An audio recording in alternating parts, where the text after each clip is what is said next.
I just want to say a big thank you to everyone who sent in their questions. There were so many, with plenty of wonderful emojis attached. The monarchy has weathered its share of storms, scandals, divorces, betrayals, but nothing could have prepared the palace or the public for what happened to Kate Middleton inside royal walls. It was supposed to be a quiet afternoon at Kensington Palace. No scheduled public appearances, no press, just routine briefings and family time. But behind those gates, something far more devastating was unfolding. By sundown, whispers had spread along Fleet Street. A senior royal advisor rushed to a waiting car. Medical staff had been called. The Princess of Wales had collapsed, physically and emotionally. Hours later, the reason began to surface. Prince William's alleged affair, long the subject of whispers, had suddenly been exposed. This time, it didn't come from gossip blogs or foreign tabloids. According to palace insiders, a trusted source had provided solid proof of William's involvement with a woman uncomfortably close to the royal inner circle, Rose Hanbury, the Marchioness of Cholmondeley. Rose had been in the headlines for months. The rumors were no longer whispers. They were now facts Kate could not dismiss. Those close to her described the princess as shattered, completely blindsided. She had endured rumors before, but this time was different. The proof had come straight to her. Private messages, confirmations, undeniable evidence of betrayal. Not only as a wife, but as the future queen. The palace moved swiftly. Draft statements were prepared, but never released. The official explanation for Kate's sudden health scare? Dehydration. But many inside the royal household knew better. This wasn't a medical issue. It was emotional. It was personal. And it was public, whether the palace liked it or not. Within hours, the internet exploded. Team Kate began trending across social media. Royal watchers combed through old footage, scrutinized photographs, and recalled awkward absences and frozen smiles. Many brought up the now infamous 2019 rumor that Kate had distanced herself from Rose after a mysterious falling out, a story dismissed at the time. Now, the pieces were falling into place. What emerged was not just the portrait of a fractured marriage, but a monarchy buckling under the weight of betrayal. Inside the palace, staff scrambled to control the narrative. But this time, the truth was out, and Kate wasn't hiding. The world rallied around her.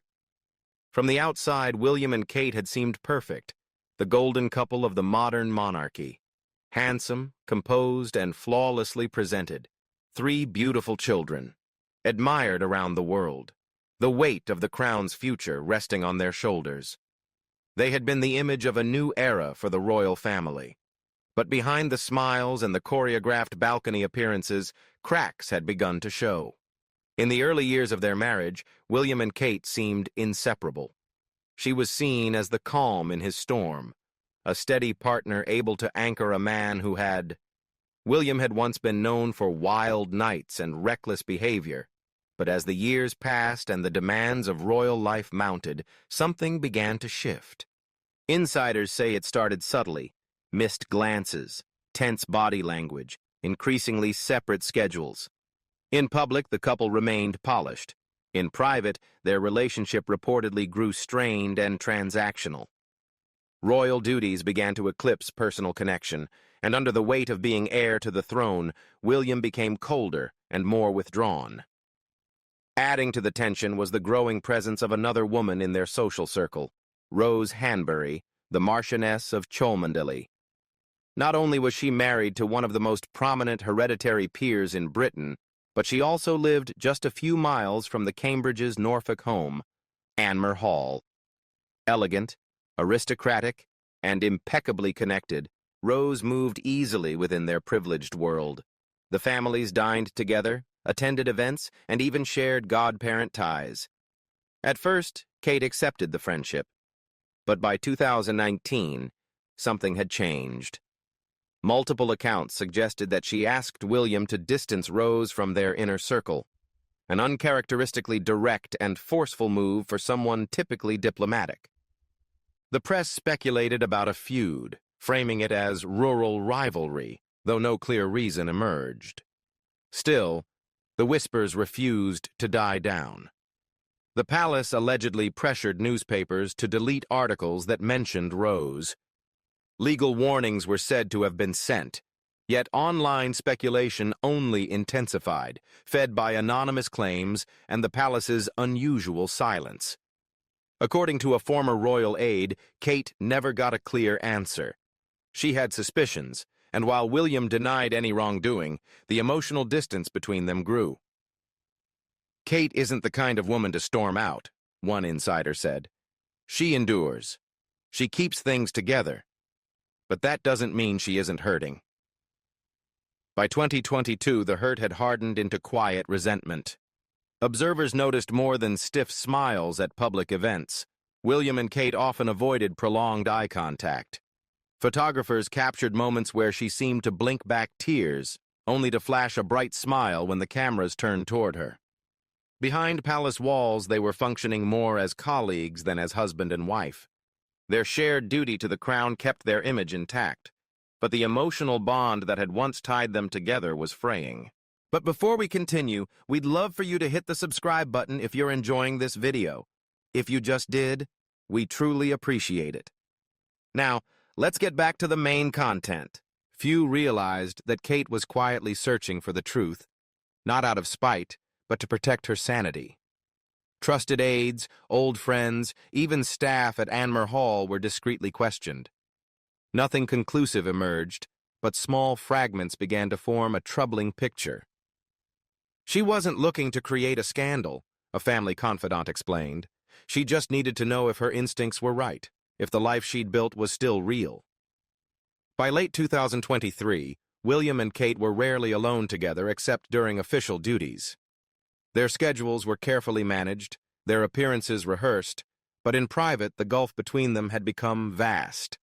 And always, the name Rose Hanbury lingered in hushed corridors, a presence neither could address publicly. The couple still appeared perfect on the surface, but behind the gilded walls and the pressures of monarchy, Kate was already standing on the edge of a cliff, waiting for the final push. When it came, it would not simply shake her marriage. It would send shockwaves through the entire kingdom. It began, as these things often do, with a whisper, then a rumor, and finally, something far more dangerous, a leak. For years, mainstream media had rejected the alleged affair between Prince William and Rose Hanbury. Royal advisors dodged questions, tabloid reports were retracted, and legal threats were said to have been issued. Yet the story survived behind closed doors and in the darker corners of the internet. Something about it felt too carefully contained, too deliberately silenced. And then, it was no longer contained. According to insiders, the crisis didn't begin with a journalist breaking the story. It began with someone close to Rose Hanbury. An anonymous socialite, well-connected in aristocratic circles and privy to private conversations, sent a series of messages to a foreign gossip blogger known for revealing high-profile scandals. The first post was vague, a prominent royal entangled with the wife of a family friend. But the hints were obvious: future king, marchioness, Norfolk estate. Within hours, royal watchers and online sleuths had connected the dots: William, Rose, and Anmer Hall. Screenshots followed, alleged exchanges between William and Rose, filled with flirtatious remarks, suggestive plans, and implications of a long-running, carefully hidden relationship. The messages were never authenticated, and royal representatives offered no comment. But the damage was done. Foreign outlets ran with the story immediately. European tabloids splashed headlines the British press wouldn't touch. The Other Woman in Sandringham read one. Meanwhile, the UK media, bound by unspoken royal agreements and legal caution, remained silent. Online, however, the story exploded.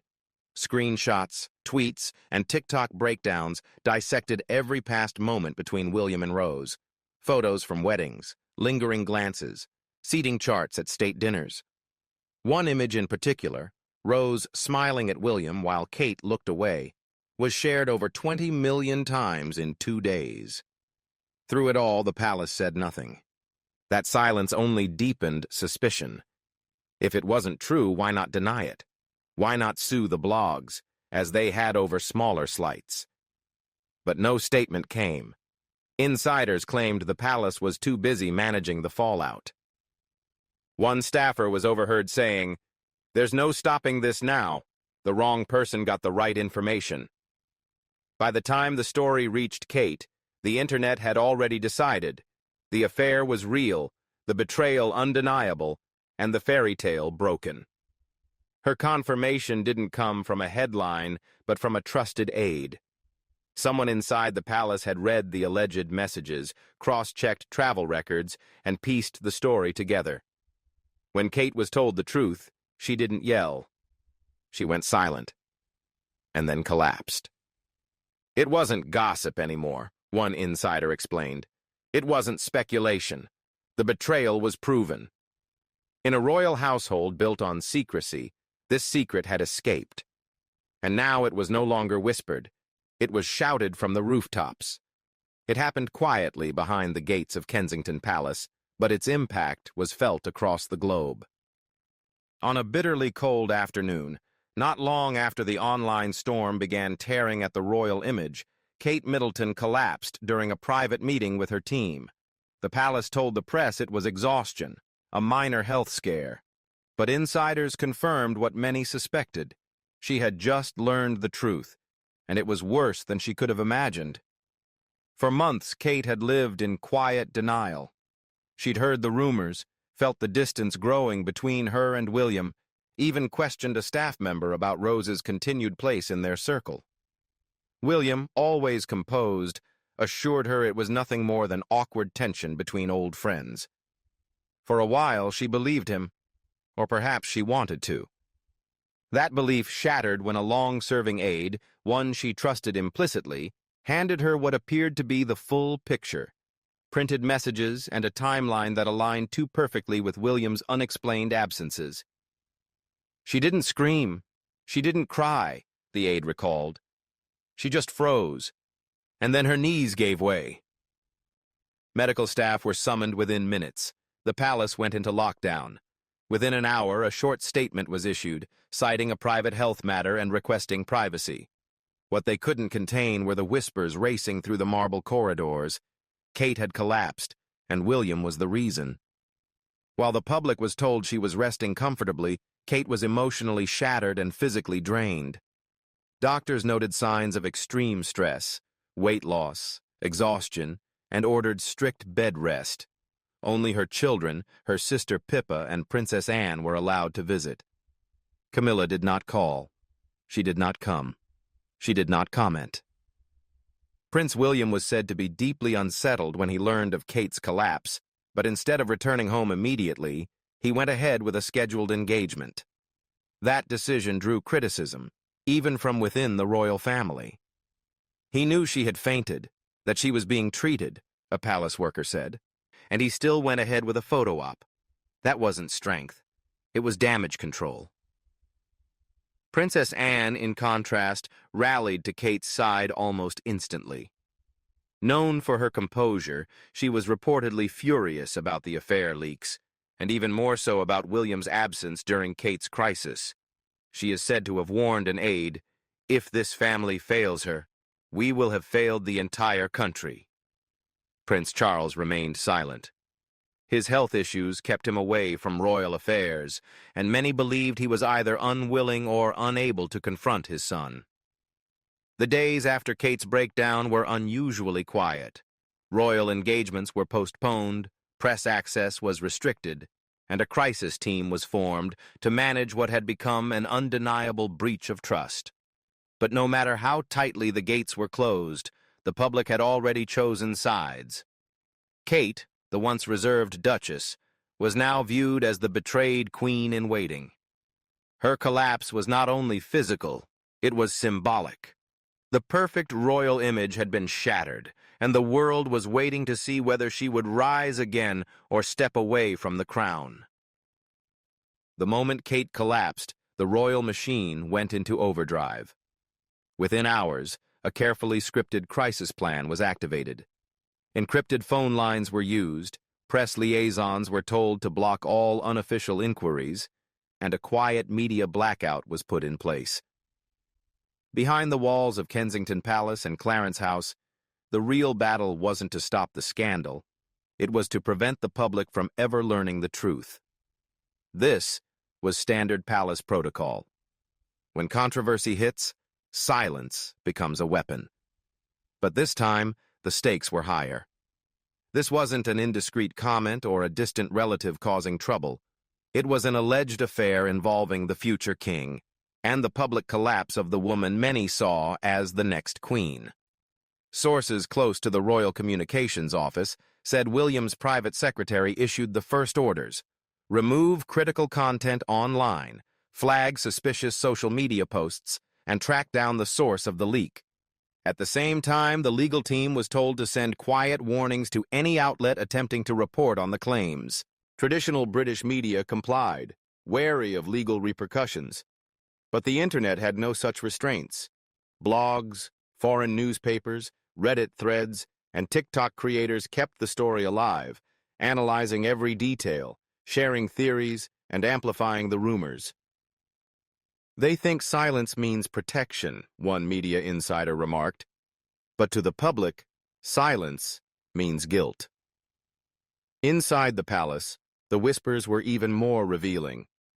Some staffers, troubled by the decision to keep Kate hidden while William continued with public duties, began leaking information. Others were alarmed by an internal directive reportedly sent the morning after Kate's collapse. The matter will not be acknowledged. Personal investigations into the prince's private life will not be tolerated. This institution does not respond to rumors. To some, it read as an order to suppress, not to support. And that's when the real divide began, inside the royal family itself. Princess Anne was said to be outraged, allegedly confronting senior staff about why Kate's well-being was being sacrificed to shield William's image. Queen Camilla remained silent, with some insiders believing she quietly supported the containment strategy. Even Prince Charles, largely absent due to his health, declined to intervene, reportedly saying only, "It must be handled delicately." Kate's closest circle, her sister Pippa, her mother Carol, and a few loyal aides, saw the silence as betrayal. They asked for a statement of support, something to show that the Princess of Wales was not just a pawn in a cover-up. They got nothing. They were preparing for scandal management, not emotional recovery, said one family acquaintance. She was broken, and all they cared about was optics. William, meanwhile, was said to be consumed with advisors and media strategists, focusing on controlling the narrative, not addressing the damage. According to one insider, he was furious about the leak but never mentioned Kate's collapse during planning meetings. The palace had chosen its priorities: protect the heir, silence the pain, keep the fairy tale intact. But this time, the public wasn't buying it. For Kate, the fight was no longer just about her marriage. It had become a battle for dignity inside an institution that seemed more interested in erasing the truth than confronting it. As the palace tried to contain the fallout, the public's reaction surged. What began as online speculation became a cultural reckoning, casting the people's princess against the very monarchy that was supposed to protect her. Within hours of the rumors hitting full force, the hashtag Team Kate was trending worldwide. Tweets, Instagram posts, and TikTok videos poured in, praising her grace, compassion, and dedication, both as a mother and a public figure. Side-by-side comparisons of Diana and Kate began circulating, both portrayed as women wronged by the same cold, unfeeling institution. The message was clear: Kate deserved better. And online forums started asking the question the palace most feared: why are they protecting William? Why protect him and not her? Read one viral post. Others questioned the monarchy's long history of shielding male royals from scandal while allowing women to absorb the fallout. Parallels to Meghan Markle's treatment emerged, with critics pointing out the same pattern. When royal women are vulnerable, the crown retreats into silence. The outrage moved beyond social media. Foreign outlets, unbound by deference to the monarchy, began publishing explosive headlines. Catherine betrayed, Palace Wall of Silence, William's affair, the scandal they can't hide. Meanwhile, Rose Hanbury vanished from public view. She and her husband, David Rocksavage, the Marquis of Cholmondeley, were said to have retreated to a private estate in France. In a rare step, his office issued a statement denying any improper relationship, but offered no further comment. In Britain, under legal pressure, the press stayed cautious, but the damage was already done. Every time the palace refused to answer, the narrative tightened around them. Even some royal correspondents, usually staunch defenders of the firm, began privately voicing disapproval. "This isn't 1992, one wrote. "You can't hide behind castle walls anymore. The public expects accountability." Inside the palace, the atmosphere was tense. William's approval ratings dipped. His once positive press began to sour. Sources described him as furious, withdrawn, and fixated on controlling the media narrative. Yet he never publicly acknowledged Kate's collapse, nor addressed it privately. His silence deepened rifts within the family. Princess Anne, disturbed by the lack of support for Kate, quietly reduced her joint appearances with William. Prince Edward and Sophie, Duchess of Edinburgh, were spotted spending more time with Kate's children, a subtle yet visible sign of solidarity. The Middletons, long careful to avoid palace politics, reportedly began urging Kate to protect herself first and the crown second. Her relationship with King Charles grew more complicated. While he was said to be quietly sympathetic, his hands-off approach left her feeling isolated. She had built the image of the perfect royal wife, graceful, patient, unwavering, and now she was expected to endure betrayal in silence. The public was not willing to accept it. Hundreds of thousands signed petitions calling for the palace to acknowledge Kate's treatment. Commentators urged William to step back from duties until he addressed the scandal directly. Outside Kensington Palace, photos of Kate appeared alongside handwritten notes. "We see you. You are our queen. Stay strong." The royal family had assumed silence would bring stability. Instead, it deepened the divide between the monarchy and the people, between the heir and his wife, and, perhaps most dangerously, within the family itself. Right now, the public's loyalty is not with William's crown. It's with Kate. Her strength in the wake of betrayal, collapse, and global scrutiny has captured the world's attention. Will she forgive and remain, or will she walk away entirely? According to palace sources, Kate is recovering privately, surrounded by her children, her family, and a small circle of trusted aides. She hasn't issued a public statement, but those close to her say she is reassessing everything. This wasn't just personal betrayal, one insider explained. It was institutional. She gave the monarchy her youth, her privacy, her silence, and when she needed help, it chose damage control. Privately, aides insist divorce isn't on the table, for now. But the future of William and Kate's marriage may no longer follow the royal script. The once unbreakable bond has cracked, and even if it heals, it will never be the same. Kate is rumored to be seeking a redefined role, less ceremonial, more independent, focused on projects she can control entirely on her own terms. For the first time, she may shape her own destiny rather than letting the crown dictate it. Meanwhile, William faces mounting scrutiny. The man once hailed as the monarchy's brightest hope is now seen by many as a king-in-waiting in crisis, more concerned with protecting his image than his wife. The balance of power has shifted. The fairy tale is over. What remains is a woman who has won public admiration not as a princess in a palace, but as a wronged figure standing at a crossroads. Whether she forgives or steps back, Kate Middleton now holds something far more powerful than a title, a global audience that has given her its sympathy, its respect, and its support. At this moment, the monarchy's future is not defined by William's crown. It rests on Kate's next move.